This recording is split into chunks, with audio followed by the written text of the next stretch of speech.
में जिस तरह से पॉलिसी और जिस तरह से फरमान बन रहा है, जिसके आगे और पीछे कोई प्रैक्टिकलिटी नहीं देखा जा रहा है कि वो प्रैक्टिकल है कि नहीं है, वो लागू होगा कि नहीं होगा, उसको बगैर देखे सिर्फ कोई आदेश निकाल देना, ये जो रवैया शिक्षा विभाग का है, इससे शिक्षा का कल्याण तो क्या होगा, बल्कि शिक्षकों के अंदर और छात्रों के अंदर भारी रोष बना हुआ है। आप देख लीजिए कि कल तक शिक्षा विभाग ने घोषणा कर रखा था कि हम होली के दिन भी बच्चों का इम्तिहान लेंगे। होली के दिन जब पूरे देश में होली का त्योहार बन रहा होगा, उस समय बच्चों को कहा जा रहा है कि आपको मैथमेटिक्स का एग्जाम देना पड़ेगा, और कल जाकर के वो बदला। इतना ज्यादा बार हम लोगों ने फोन किया और सब प्रयास हम लोगों ने किया, इसके बाद शिक्षा विभाग ने कहा कि ठीक है, उसको हम आगे बढ़ा देते हैं।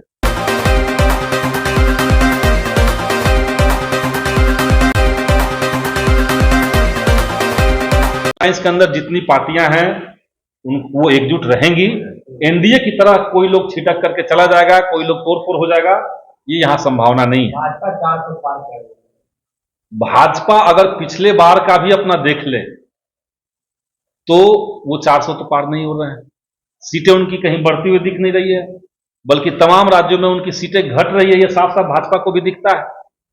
तो उनको तो ईडी, सीबीआई और उसके माध्यम से जो खरबों रुपए का करप्शन सा पैसा इकट्ठा किया गया है, जो फिरौती वसूल की गई है, उसके माध्यम से अगर वो सांसद खरीदने का भी घोषणा अभी से कर दे तो जोड़ जाड़ के वो 400 कह सकते हैं।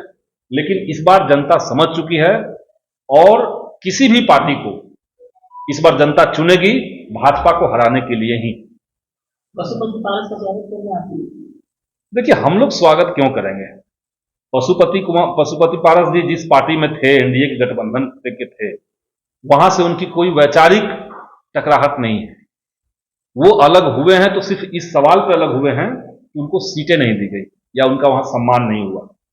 अगर वो भाजपा के द्वारा लोकतंत्र और संविधान पे जो हमला चल रहा है उसके खिलाफ खड़ा होकर के बाहर निकल के आते तो निश्चित तौर पर हम लोग उनका सम्मान करते, उनका स्वागत करते। लेकिन वैचारिक टकराहट नहीं है, वैचारिक भिन्नता उनके अंदर नहीं है। सीटों का मामला है तो महागठबंधन में देखा जाएगा क्या कर सकते हैं उसको। 4 दिनों से 11वीं कक्षा के छात्र सड़कों पर हैं। उनको कॉलेज छोड़कर स्कूल जाने के लिए कहा जा रहा है। देखिए, शिक्षा विभाग में जिस तरह से पॉलिसी और जिस तरह से फरमान बन रहा है, जिसके आगे और पीछे कोई प्रैक्टिकलिटी नहीं देखा जा रहा है कि वो प्रैक्टिकल है कि नहीं है, वो लागू होगा कि नहीं होगा, उसको बगैर देखे सिर्फ कोई आदेश निकाल देना, ये जो रवैया शिक्षा विभाग का है, इससे शिक्षा का कल्याण तो क्या होगा, बल्कि शिक्षकों के अंदर और छात्रों के अंदर भारी रोष बना हुआ है। आप देख लीजिए कि कल तक शिक्षा विभाग ने घोषणा कर रखा था कि हम होली के दिन भी बच्चों का इम्तिहान लेंगे।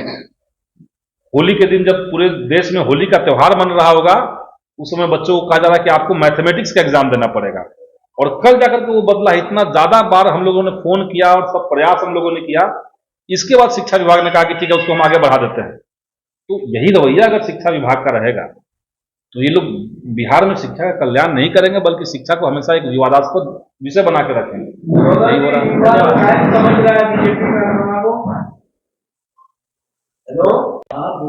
जेएनयू में युवा लोग समझ रहा है। कल का अगर आपने जेएनयू में मशाल जुलूस कल था, जेएनयू का छात्र संघ चुनाव बहुत लोकतांत्रिक तरीके से होता है और वहां पे अलग अलग छात्र संगठनों को समय अलॉट किया जाता है कि आपको कब अपना जुलूस निकालना है।